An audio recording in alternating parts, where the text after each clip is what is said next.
Hey everyone, welcome back to another video. So today we're going to be talking about how to heal your identity after narcissistic trauma. This is an important one and I'm really excited for today's video. If you haven't already, I suggest going to our first video. So the first video is on the narcissist. So how to identify them, how to understand them. I give you characteristics, qualities, so that you have a better frame of mind of who might be narcissistic in your life and how they're impacting you. The second video is how to start healing. So in that video, we talk about the different triggers, the different traumas, and how we can start to identify, where the trauma is in ourselves and how we can start the reprogramming process. So today we're going to be talking about identity. And what's really important about identity, and I see this a lot in clinical practice, is we see a very deflated identity, and especially in kids. So remember, narcissists don't always have to be something that's experienced in adulthood. This is something that can be a parent, this can be a coworker, this can be a friend, this can be someone in a school setting. So especially when we're dealing with bullying, it's very common that we see narcissistic personality show up in these bullies, right? So this is what our child is experiencing. And when I hear people describe themselves after narcissistic trauma, they always feel like a piece of shit.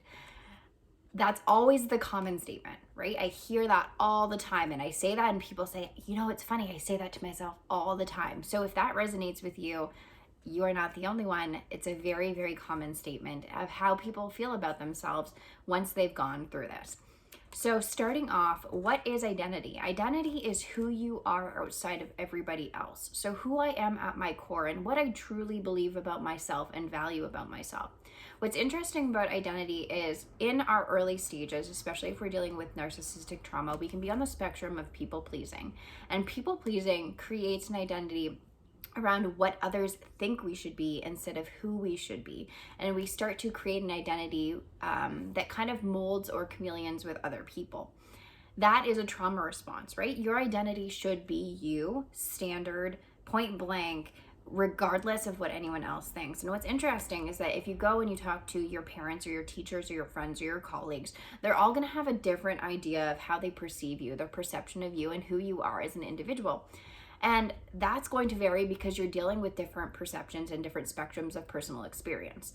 What's important is that you understand who you are outside of all of those contexts. So regardless of what grandma says or mom says or dad says or brother says, you need to have an identity that is stable in yourself outside of all of these other perspectives. So I know I am X, regardless of what other people think, right? That's a strong center, that's a strong sense of power, that's a strong sense of the individual, because now your sense of self does not vary when you come into conflict, when you come into issues with other people. You know who you are at your core, and that does not change. So number one, we're going to start building that identity back up again, because it gets lost, right? In trauma, when we're going through bullying, like I said, or narcissistic trauma, we don't know who we are. We lose that sense of self. That's something that becomes a part of the person. That's where codependency can develop.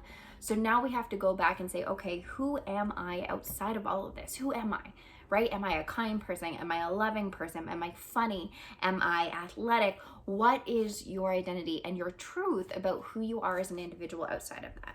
So if you want, you can actually grab your journal that we worked on the last time. You can pause this video, and I want you to jot down, who are you? Who do you think you are? How would you describe yourself? What are your characteristics? These can be the good and the bad. It's completely fine to be honest about what you think about yourself, because we're going to be switching it into a positive lens. So when you're done that, come back to the video. And I want to share a book with you that has been very pivotal in my healing journey, and it's by Norman Vincent Peale. So Norman Vincent Peale is actually a spiritual counselor, and this book is called The Power of Positive Thinking. He sold about 5 million copies. You can tell that it was well received. This book is phenomenal. He goes through his experiences with people, the difficulties that people face in their life, and the tools that he uses to overcome them. What I love about this is the spiritual slant. So when we're healing, many people, and I say this all the time, are lacking a spiritual slant, right? We look at the physical things. This can be the anxiety, the depression, the fatigue, whatever, the sadness, all of the physical things that show up. We look at the emotions sometimes that can sometimes get avoided too, right? How we're feeling, low self-esteem, low self-worth, shame, guilt, all of those traumas and triggers are the next layer. The spiritual side is our connection to something. And when I see people struggling, most times there's two situations. There's a complete disconnect or an absolute disbelief. There's nothing, there's atheism. When I see that, it's very hard to center yourself and create a foundation. There's a reason people say mind, body, soul, is because you need that spiritual foundation in order to build on top of it. Someone who does not have a spiritual foundation will be ungrounded. It's like a tree. I always use the tree metaphor. A tree has roots. Those roots are your spiritual foundation. They're your connection to God, to source. When the storm comes, if you don't have those roots, the tree's going to fall over. It's going to wither. It's going to completely get destroyed. But if you have solid roots, it keeps you grounded. It keeps you in yourself, in who you are. And the storm will move the leaves, but the tree stays there, right? So the most common thing that I will see, especially when people are facing difficulties in their life, is I will ask, where is your spiritual life at? And most people go, I don't know, or I don't have one, right? Because of course, if you don't have one, then it's very hard to stay grounded and to stay stable. So I'm going to be looking at this from a Christian perspective. This is what has influenced my life greatly. This is what I use in clinical practice. I believe in the power of scripture. I have seen the power of scripture, so that is what we're going to be using today. So get this book. Do yourself a favor. Even if you're not a Christian, read it. You will like it. You don't have to be a Christian to read this. So starting off with some exercises or some verses to help you kind of heal your identity. So this is working again from the spiritual plane. So number one, when you're dealing with scripture, you always want to make sure that you are looking at the scripture itself, right? People will interpret scripture. People will say things that aren't necessarily in the scripture. It's important that you go and you know what you're talking about verbatim, because humans have a tendency to twist and turn things and create an idea that's actually not correct. So I'm going to be quoting the scripture from you and we'll be walking through it. So number one, this is from John 3:2. If you have a Bible, you can pull it out and you can read along with me. Dear friends, now we are children of God, and what we will be has not yet been made known, but we know that when Christ appears, we shall like him, for we shall see him as he is. So this is reminding us that we are a child of God who was created in the image of God. And God is the highest image of perfection.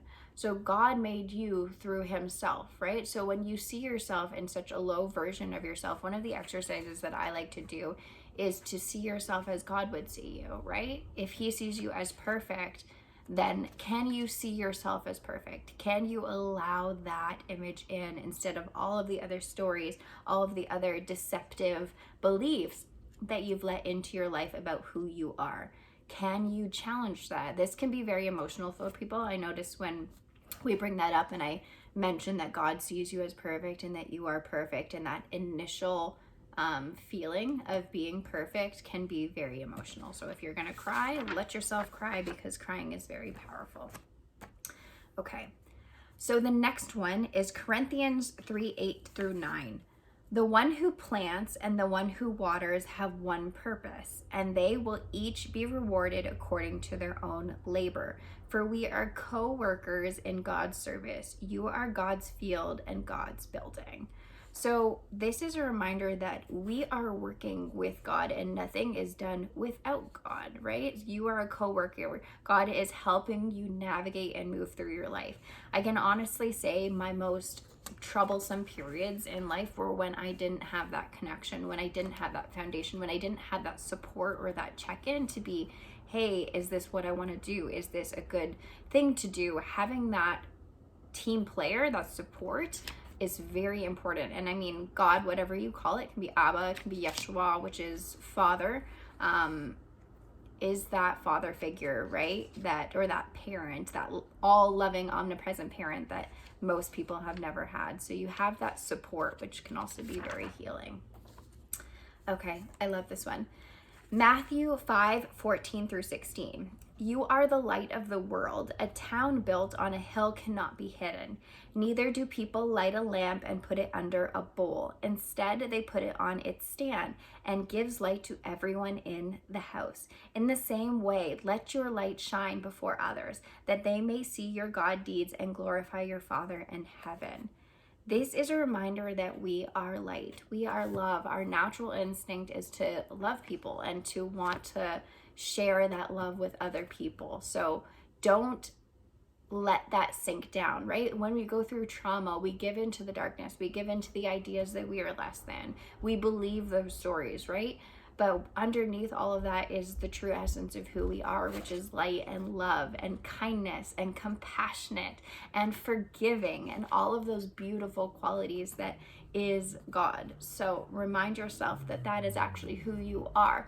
And one thing with scripture, if there's something that resonates with you, and Norman Vincent Peale will teach you how to do this, is you can say it over and over again to kind of bring that energy into your life. So one of my favorites, and I believe this is Philippians 4:13, but I could be wrong. It's, I can do all things through Jesus Christ who strengthens me. When you are going through a troublesome period in your life and you don't feel like you have the tools, or you feel like you're weak, or you don't feel capable of doing something, I will recite that over and over and over in my head. I can do all things through Jesus Christ who strengthens me. I can do all things through Jesus Christ who strengthens me. I can do all things through Jesus Christ who strengthens me. And that helps me shift my energy into my power position, where I can do all things with Jesus Christ who strengthens me, right? I can do this. I've got this. And you'll start to, if you're familiar with scripture, you probably do this already. If you're not, that's totally fine. But you'll get used to verses that will pop up in certain areas of your life. Like anger, or fools are quick to anger. When you're experiencing anger, it will start to teach you as you let it, right? Okay, so I'm thinking we do one more. And then if you guys like this, I can do a follow-up video, because I've got a lot of different scriptures here. Let's see which one.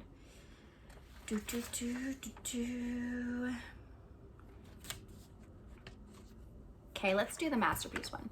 So this is Ephesians 2:10. For we are God's handiwork, created in Jesus Christ to do good work, which God prepared in advance for us to do. So this is a reminder that you are a masterpiece, right? You are nothing less than perfect. You are nothing less than created as God exactly created you to be, created you to look the way you look, to act the way you act, to go through the things that you're going through. And this is not a mistake. That can be one of the most healing, truths, is that you are created exactly how you're supposed to be. There's no mistakes. Knew what he was doing when he did it. Knew what he was doing when he created you.